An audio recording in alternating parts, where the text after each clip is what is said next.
역사는 변화의 또 다른 이름이었다. 또다시 변화의 시대를 맞이하고 있는 21세기. 그 변하는 세계 정세는 우리에게 끊임없는 선택과 적응을 요구하고 있다.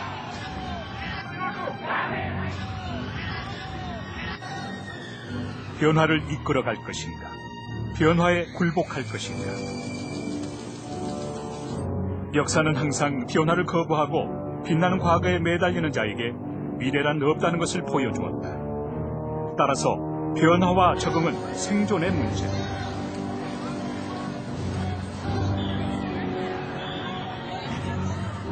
변화의 길목에서 우리는 과연 어떤 선택을 할 것인가? 150여 년 전 동아시아는 역사의 용광로였다. 조선의 운명이 외세에 노출되어 있던 시대의 새 인물, 조선의 흥선대원군, 중국의 리홍장, 일본의 이토 히로부미. 그들과 함께 개항과 전쟁의 역사를 만났다.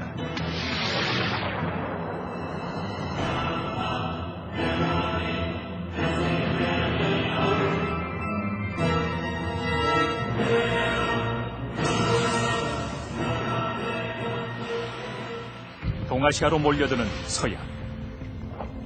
일본에는 이토 히로부미가 있었다. 대포 같은 무기도 중요하지만 우리 같은 젊은 인재, 살아있는 무기가 더 중요하지 않겠나. 그는 일찍이 서구의 주목, 영국 유학을 감행했다. 그리고 청의 리홍장.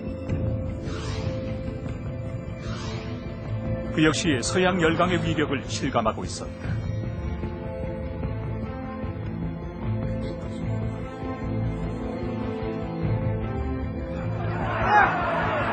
오랜 세도 정치와 피폐한 민생. 당시 조선은 혼란의 역사였다.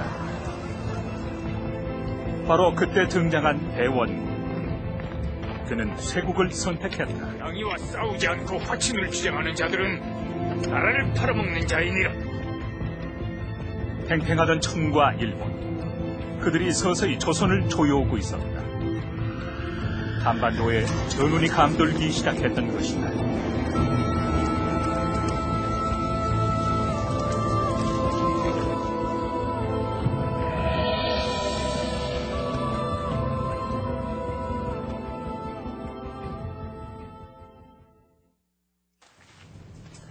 (1882년 7월 13일) 한양거리에 방이 나붙었다.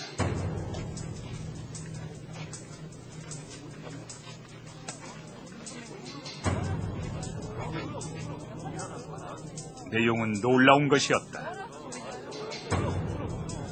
대원군이 중전을 시해했다는 소문이 있어 황제가 진위를 알아보기 위해 대원군을 청으로 소환했다는 내용이었다. 그러나 사실은 달랐다.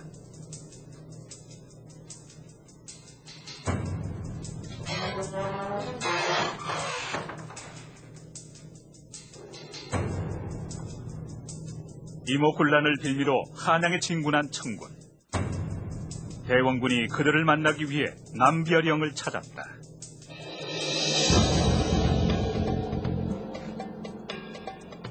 이게 대체 무슨 짓이오? 청군 지휘관 마건충은 자신을 찾아온 대원군을 납치해버린 것이다. 이모군란 이후 대원군을 제거하고 민주정권을 세우려는 청의 의도에 의해 일어난 사건이었다. 대원군의 납치 이후 마건충의 중재로 조선과 일본은 제물포 조약을 체결한다.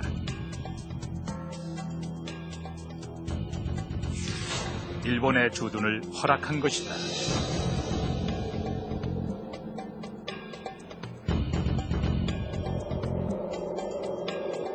리홍장도 분주하게 움직였다.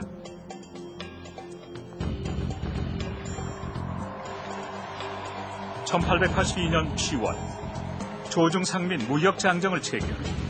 조선이 청의 속방임을 천명했다.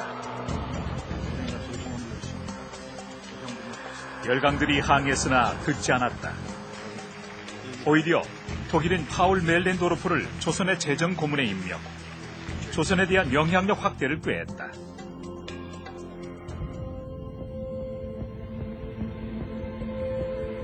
조선의 정세도 급박하게 돌아갔다. 고종의 지지를 업은 개화파들이 탄생했다. 김옥규, 박영효, 서재필, 홍영식이 그들이다.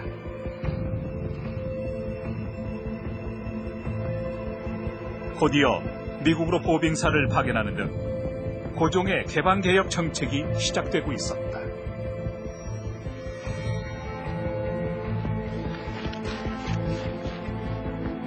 여전히 천진에 갇혀있던 대원군.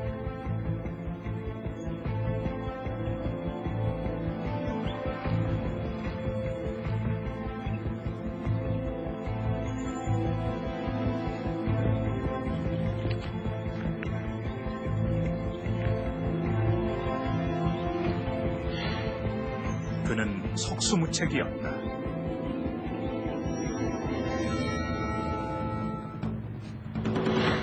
(1884년) 조선을 뒤흔든 또 하나의 사건이 발생한다.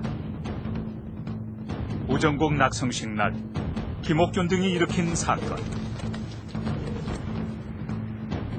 갑신정변이었다.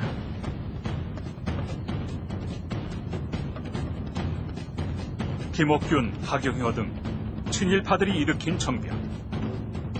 그러나 친일 개화파들의 이 갑신정변은 3일 천하로 끝나고 말았다. 김옥균, 박영효 등은 일본으로 피신했다.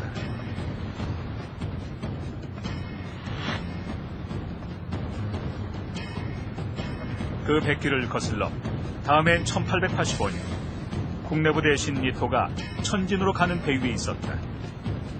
리홍장을 만나러 가는 길이었다. 그 무렵 청의 자존심은 땅에 떨어져 있었다. 1884년 청은 프랑스와 치열한 전투를 치렀다. 베트남에 대한 종주권을 두고 벌어졌던 전쟁.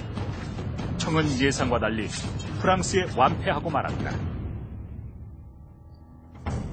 양모운동으로 한껏